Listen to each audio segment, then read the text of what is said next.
darkest night, you are by my side.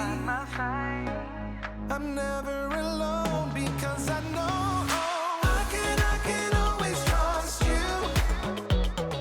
I can always trust you. Every day and every moment, my future, yeah, you hold it. I know it.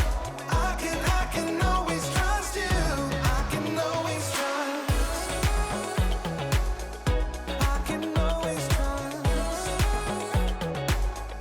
I can always trust you. I can always trust. I've got a savior who will always walk me through whatever comes my way.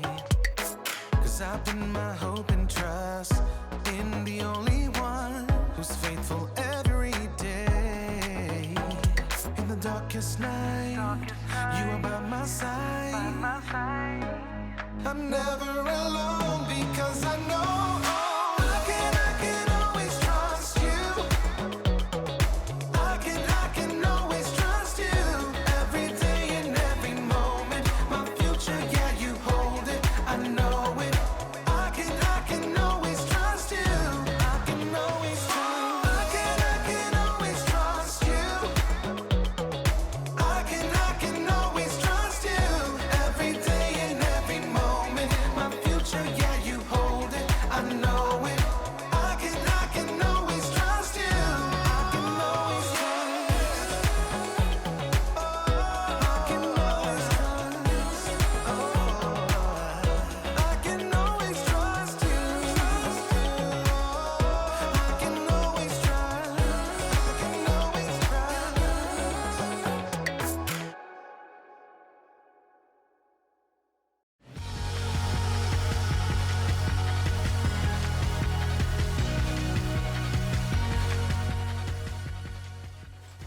Oh, hey everyone! Oh, I'm Erica. I hope you don't mind I get into shape while we do this. Exercise is important, you know, or of course. I mean, I'd rather be riding my bike outside right now, but the weather isn't cooperating. But that's okay, because I can ride this bike inside! Ooh, see that? I'm showing contentment. Contentment is learning to be okay with what you have. So, I'm okay with this stationary bike. You know, they've made all kinds of advancements with stationary bikes. I want one of those bikes that has all those different settings where you can make it feel like you're going like uphill or downhill. Whee! No, you know what I really want? I want one that has a TV screen in the front so it looks like you're riding a bike through mountains or next to the ocean. Maybe I can use my laptop. Paris, France. C'est magnifique. Ooh, I want a bike that comes with a built-in trainer. Someone to like pump me up while I ride. Come on, Erica. You can do it. That bike won't pedal itself. Yeah, move. I can do it. Move. Yell at me some more. Too bad all I got is this old thing. All it does is pedal. In today's story, we'll hear about a king who always wanted more and more and more. I kind of feel like him right now. It's not fun. What are you slowing down for? You've got to keep moving if you're going to make it all the way to Paris. You want to see the Eiffel Tower, don't you? Oui. I can hear you. Move. I will. Move. See you in Paris. Move. Woo! The Bible. It's 66 books of history, stories, letters, and poetry that fit together to form God's one big story. The epic adventure of how He created us and loves us so much that He made a way to rescue us. As we travel through the Bible, from Genesis to Revelation, we discover people who met God and found their lives changed forever. Now, for an amazing story, inspired by the book of 1 Kings. Chapter 21. After David and Solomon, many kings ruled the lands of Judah and Israel. Some of them listened to God, but most did not. King Ahab was worse than any other king of Israel before him. He only thought of himself and did exactly as he wanted to do. Do exactly as I want. Yes, Your Highness. What do you want? 4 calling birds, 3 French hens, 2 turtle doves, and 1... Oh, it escapes me. Just bring me some pears flambé. No one ever said no to King Ahab, not even his wife, Queen Jezebel. Am I the most fabulous king to ever rule this land? Yes, of course, because you have me. King Ahab was certain he had everything he could ever want. That is, until he took a drive into the neighboring town of Jezreel. Ooh, just look at that lovely vineyard. It is perfection. Stop at once. King Ahab examined the green leafy vines and the heavy bunches of grapes. What fantastic fruit. The soil must be excellent. You, over there.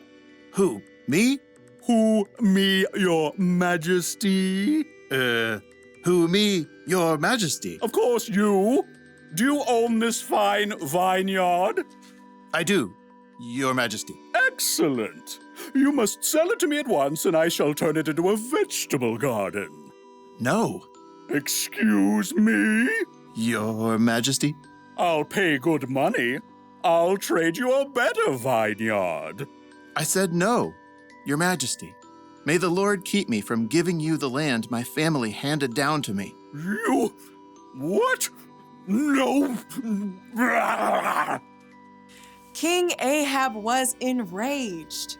When he returned to the palace, he threw himself down on his bed and refused to eat anything, even date cakes dipped in honey. Why are you in such a bad mood? Why won't you eat anything? Naboth won't give me his vineyard. Oh, snap out of it. You're the king. I'll get you that vineyard. Queen Jezebel was just as bad as her husband, or maybe worse. She wrote a letter to the leaders of Naboth's town. Here is your mission, which you must accept.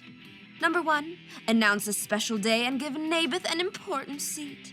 2, have 2 bad guys sit across from Naboth and claim that he cursed God and the king. 3, drag Naboth out of the city and throw stones at him until he dies. That should clear. Queen Jezebel sent her message, and the leaders of Naboth's town followed it to the letter. Tell the queen, mission accomplished. Queen Jezebel was delighted by this terrible news and immediately went to find King Ahab. Oh, woe is me. Naboth won't give me... Get up! Take over Naboth's vineyard. He's dead.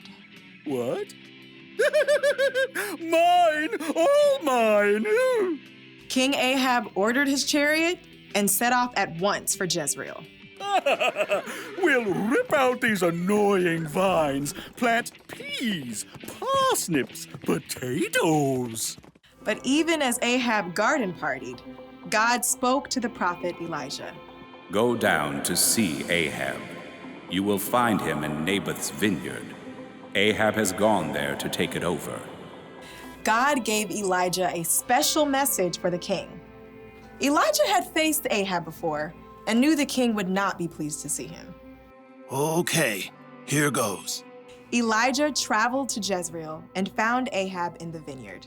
Pull out that row of vines.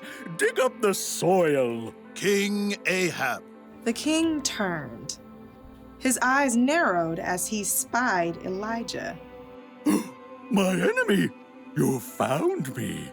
The Lord says, haven't you murdered a man? Haven't you taken his property? No, not me personally. And now he doesn't need it anymore. So You've done what is evil in the sight of the Lord. The Lord says, I am going to bring horrible trouble on you. You have caused Israel to sin. Oh. For once, Ahab listened to a message from God. He tore his clothes, a sign of great sorrow for what he had done. He put on the clothing people wore to show sadness. No food. Not even date cakes dipped in honey? Not even date cakes dipped in honey. King Ahab and Jezebel had made themselves miserable, taking more and more. And in the end, both of them paid for it.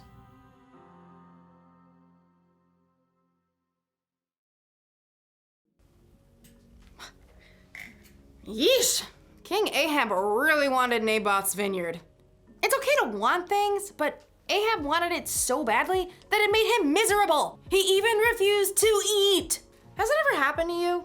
Have you ever wanted something so badly that it was all you could think about? Maybe it made you like super sad when you couldn't get it. Or maybe you threw a tantrum. If that sounds like something you might do, you may need a little help with contentment. Wanting things is fine. It gives you something to work toward or to look forward to. But when you want more and more and more and more, it can make you feel like Ahab. Miserable. Jesus once said, "Watch out! Be on guard against wanting to have more and more things.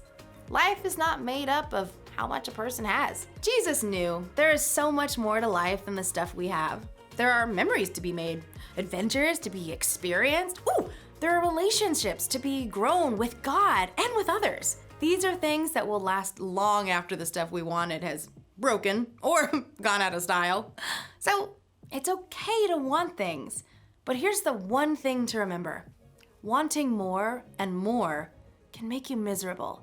So maybe one day I'll get a stationary bike with a few bells and whistles, but in the meantime, I'll ride this one and imagine it's springtime in Paris. Move, move, move! My imagination is very vivid. Au revoir!